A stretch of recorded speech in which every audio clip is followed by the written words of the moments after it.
What's up, guys? The best part of going to a sporting game, screaming and cheering at the top of your lungs with tens of thousands of other fans. Now, there is a difference between cheering loudly at a regular season game and full-on blowing the roof off a stadium during the postseason. Over the years, we've heard some of the most deafening roars in human history, and they all came from sporting events. I'm Biondo, and today we present 10 of the loudest stadium moments ever. And don't forget to subscribe to TPS because we post videos every single day. Every day is a new video, so subscribe, put your notifications on, do it. Number 10, Allen Fieldhouse becomes Allen Guinness Bookhouse. The Kansas Jayhawks have the best atmosphere in all of college basketball. This team never loses at home, and the Allen Fieldhouse is one of the rowdiest places to watch a game in the world. The electrifying atmosphere was best displayed during a 2017 game against West Virginia. In this game, the crowd broke the record for the loudest crowd in an indoor sports event. I'll tell you one thing, Ahmad has got a lot of talent, but he's got to be much more consistent.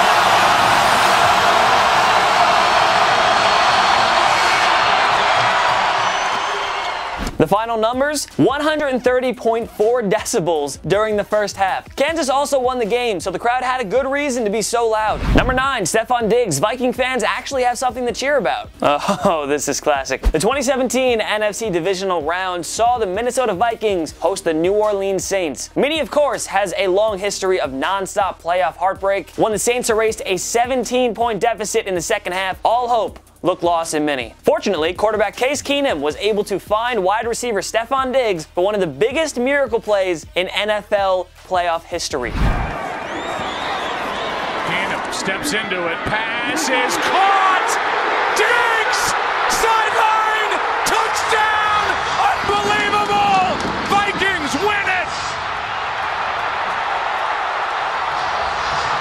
Diggs, sideline, touchdown! I can't even tell you how many times I've heard that while I was editing videos here. It's like ingrained in my brain. WCCO CBS Minnesota said the sound was recorded up to 120.1 decibels. And the noise was described as being between a siren and a jackhammer, and the equivalence of a chainsaw. That's nuts. Number 8, Nashville becomes Loudville. The Nashville Predators entered the 2017 postseason as the 8th seed in the Western Conference. They embarked on a Cinderella run by upsetting the top-seeded Chicago Blackhawks and powerhouse St. Louis Blues in rounds 1 and 2 respectively. Nashville met the Anaheim Ducks in the conference finals. Trailing by a goal with less than a minute to go in the third period, Pred superstar Philip Forsberg tied the game up, and the fans at Bridgestone Arena went nuts. Now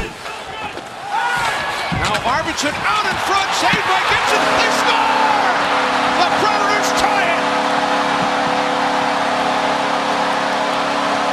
ESPN reported 129.4 decibels, a new NHL arena record. Now, the Predators went on to lose Game 4, but they took the next 2 games to reach the Stanley Cup Finals for the first time. Yes, Nashville is a non-traditional hockey market, but of course, they set the record for the loudest NHL arena. That's why I love hockey. It's just so loud, it's so raw, it's so real. It gets me amped. I love it. Number 7, Memorial Stadium, memorable moment. Clemson and Boston College clash in a 2007 game that featured Matt Ryan at quarterback for the latter team. Now, there have been many great moments in the legendary Memorial Stadium, and though this game itself wasn't really like a classic, it was record-breaking.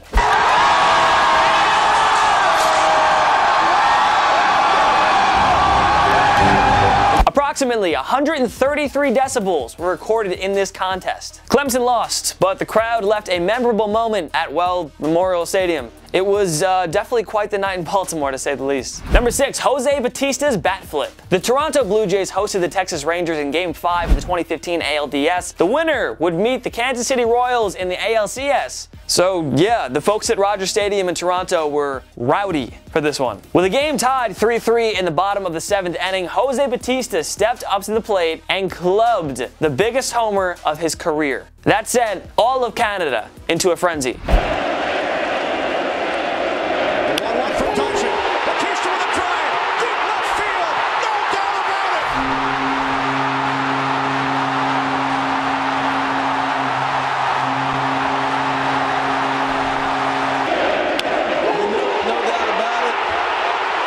Alright, did you notice that the place is shaking? The cameraman couldn't stay still, the poor guy. It was Toronto's first postseason appearance since 1993, so the fans had a pretty good reason to go off like that. Number 5, Beastquake. Oh Yes, the Seattle Seahawks hosted the New Orleans Saints in the 2010 NFC wildcard round. The Seahawks got home field advantage after winning the NFC West division with a putrid 7-9 record. Nobody gave Seattle a chance to win this game, but because anything could happen in football, and basically any other sport, they ended up dethroning the defending Super Bowl champions. It all happened when running back Marshawn Lynch put the game away with one of the most memorable TD runs in NFL history. As opposed to when the Saints have the ball. Oh, look at this run. What a run. Marshawn Lynch still on his feet. Has blockers now. He's dancing his way for the touchdown. Quest Field literally shook like crazy. A Pacific Northwest seismic network seismograph detected the shaking of the stadium. Yes, the seismograph literally thought an earthquake was happening. That's insane. Let me get a homo dick. Number 4, Metrodome mayhem. The 1987 World Series featured the Minnesota Twins and St. Louis Cardinals, and boy was the Gopher State rocking for this one. Minnesota had limited sports success up to this point, and the fans knew the 1987 World Series was something to get amped up over. And yeah, all they did was cheer so loud, they got the noise level up to 125 decibels. And when the Twins won Game 7, the state of Minnesota reached a new level for loudest crowd noise ever. And ever the Minnesota Twins are the world champions.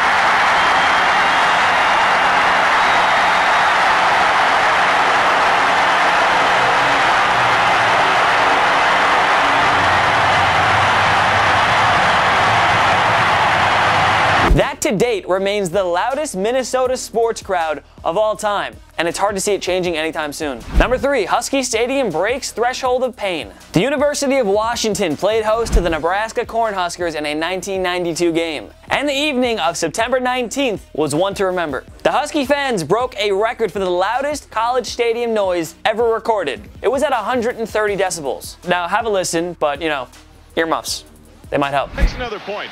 As fundamentally sound as Nebraska and Washington are, I think more than a level in scheme, the level of intensity could make the difference tonight.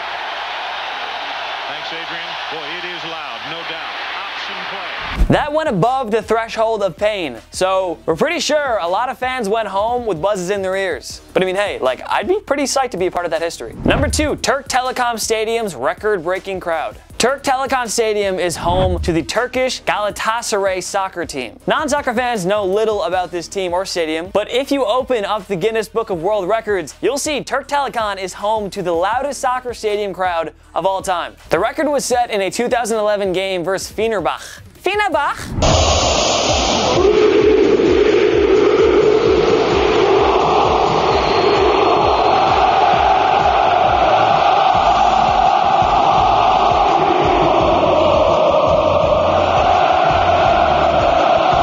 Now the number, 131.76 decibels. Yeah, not even Manchester United, Barcelona, or Liverpool fans have the loudest fans in the world. It's insane. Sorry, and if you are one of those fans, you're still loud, don't worry. Just gotta scream louder. Number 1, Arrowhead and the Monday Night Massacre. The Kansas City Chiefs hosted the New England Patriots in a 2014 Monday Nighter. The good folks at Arrowhead Stadium were fired up for one of their biggest regular season games in recent memory. Alex Smith and company were looking for a statement win against the Patriots. And just watch. Well, first, as New England won the toss, we'll let Christian and the folks at Kansas City take us to kickoff.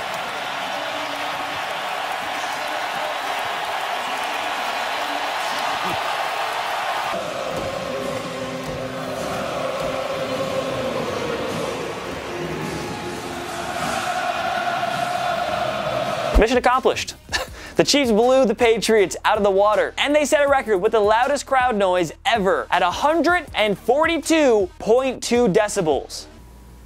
Whoa. What other loud stadium moments should we have included on our list? Join us in the comment section below. Follow myself and Total Pro Sports on social media because we post great content all the time. And if you like this video, give it a like. We really appreciate it. I appreciate you if you like it, so go do it. Also, if this is your first time around TPS, make sure to subscribe because we post videos every single day. Every day is a new video. So subscribe. Why wouldn't you? Of course, thank you guys so much for watching. I'm Jason Biondo, and I'll see you later. My knee.